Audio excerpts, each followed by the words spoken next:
This episode of Outside the Rack is brought to you by Kinetic Performance, the makers of the leading tool to measure barbell performance, the Gymaware.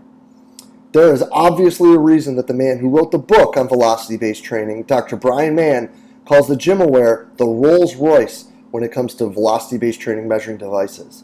And that's because it ticks a lot of boxes when it comes to being able to measure and monitor your athletes that you get to work with. Working in velocity-based training at this time, of course, this is the tool to use. You're going to be able to take the guesswork out and have target zones set for your athletes so they're ready to roll.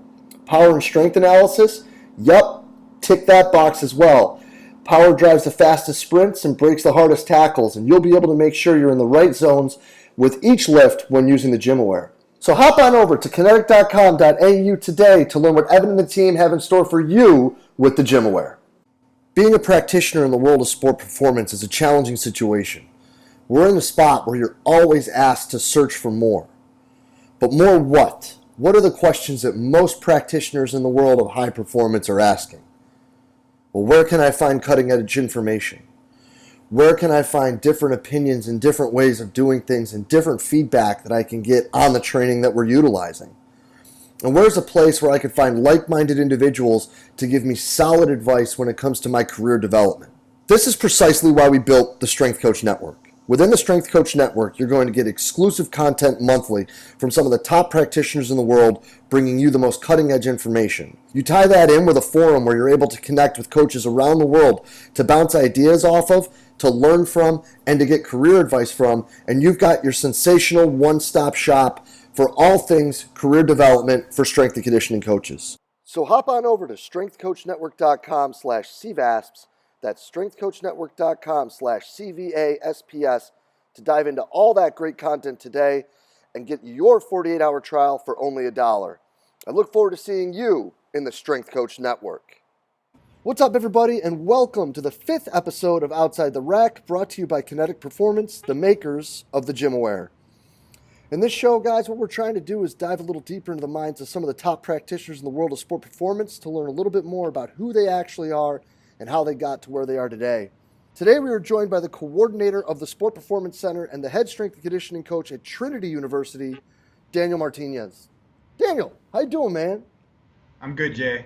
How are you? I'm awesome, man. I'm stoked to have you here. But, before we get going, who is Daniel Martinez?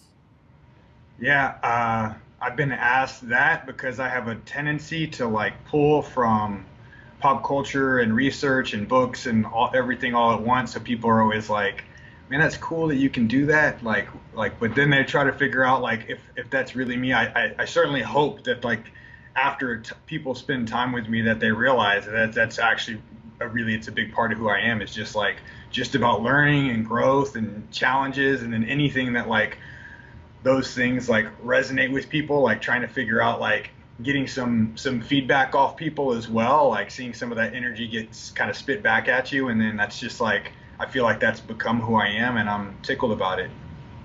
I love that, brother. I absolutely love it. So let's get to the 3 questions here, and let's start rocking and rolling with number 1. Yeah. Could you please describe for us a learning situation that brought about an epiphany in your career?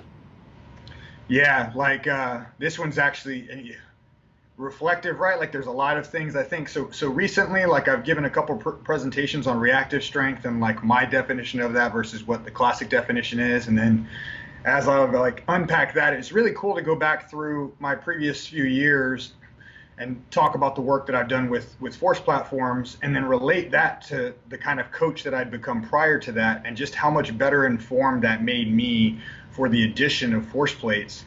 So learning as a coach and really being disciplined about step-by-step process, putting things together, and then just being absolutely savage at those things, how that influenced that additional intake that just took things to another level from a monitoring standpoint, is that for me is it's just been absolutely awesome. I talk to people about going back to me and just messing with contact mats and video, and then working out timing of strength power characteristics and how that relates to positions, and whether those are accessible or inaccessible to specific types of athletes.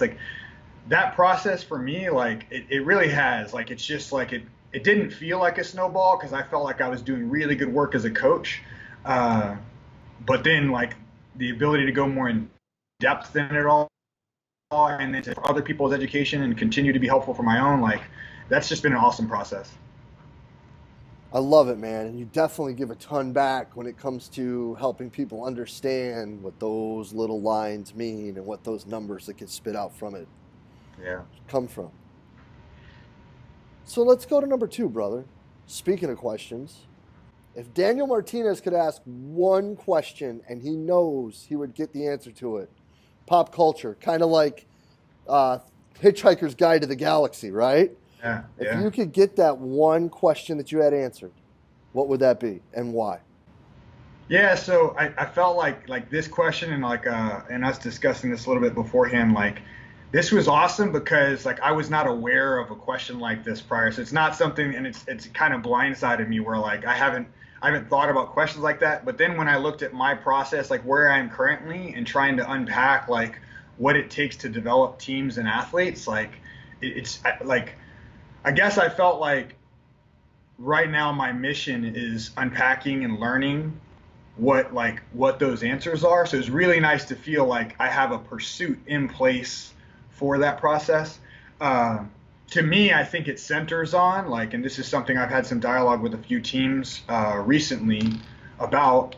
Uh, I think it centers on vulnerability. Like, how do you get teams and athletes to embrace the challenge and the growth that must occur, and to let their guard down in terms of like trying to look strong in a way that might not be real. Like that's probably very central. Like I would think how to get them to do that and be vulnerable so that we can do the work that really needs to be done. Like basically the way that I put it to people is I think a lot of athletes think that they need to be Superman, right? Like bullets, they need to be impenetrable, right? Like this like absolute invulnerability.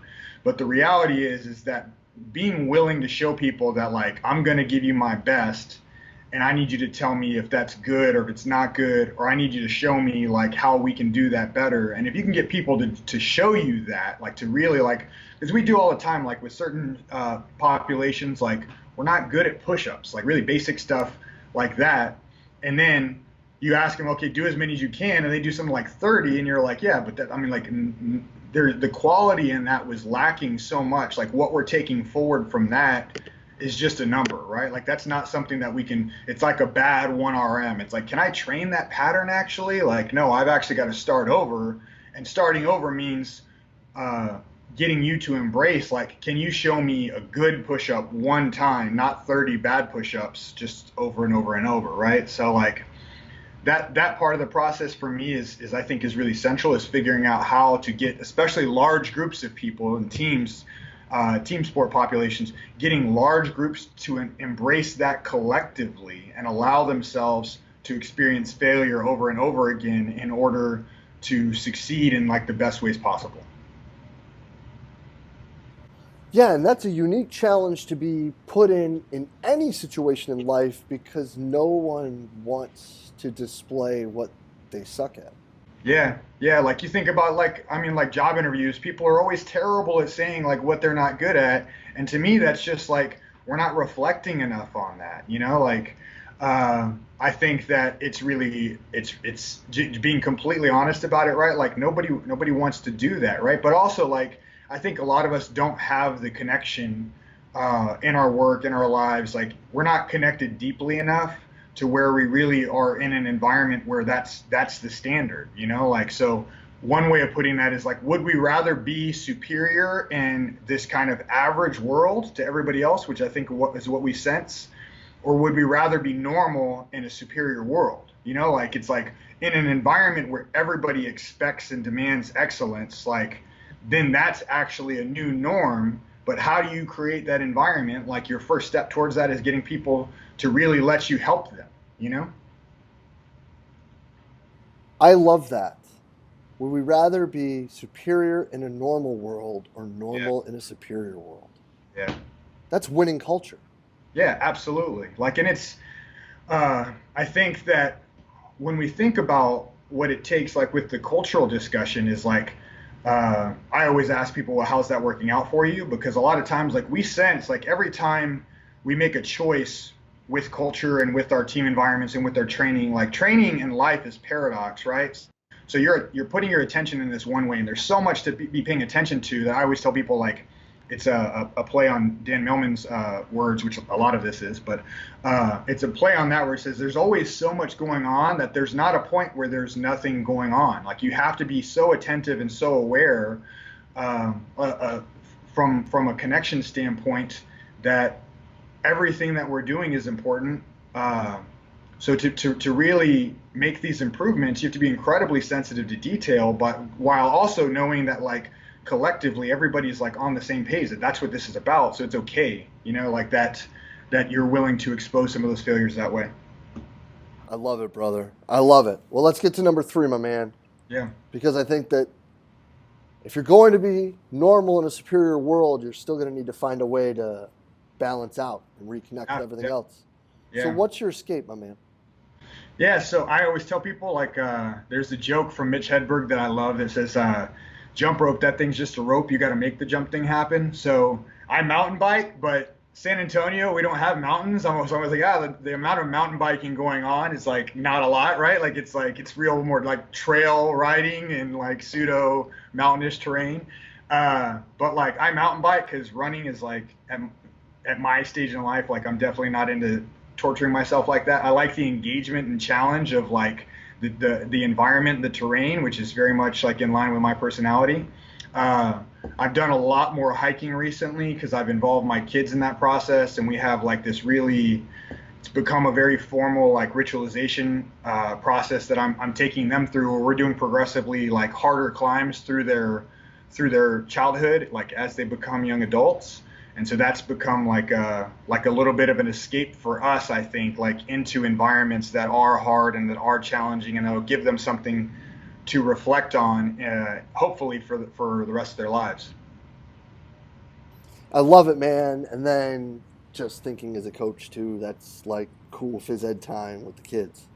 Definitely, not lost on me that like that's I like the fact that it's not in a weight room, which I think a lot of times we're biased to growth and challenge in the weight room, which is great. But I think that we should have that redundancy like in our lives where we're being exposed in different ways. Like for us in Texas, like if you want to go out and enjoy it, right? Like there's times it's going to be uncomfortable. It's going to get hot. Like that's just a fact. And honestly, it probably makes Texas a little bit special because of some of what we experience with that. Not that doesn't occur in other environments and other states. No, man, but I love it. And can't thank you enough for being with us, Daniel, and sharing with us and being so open and candid, brother. And I appreciate everything you're doing to help coaches be better too, my man. Thank you so much for being on. Yeah, I appreciate you, Jay. Yeah, man. Cheers. We'll be in touch real soon, brother. For sure.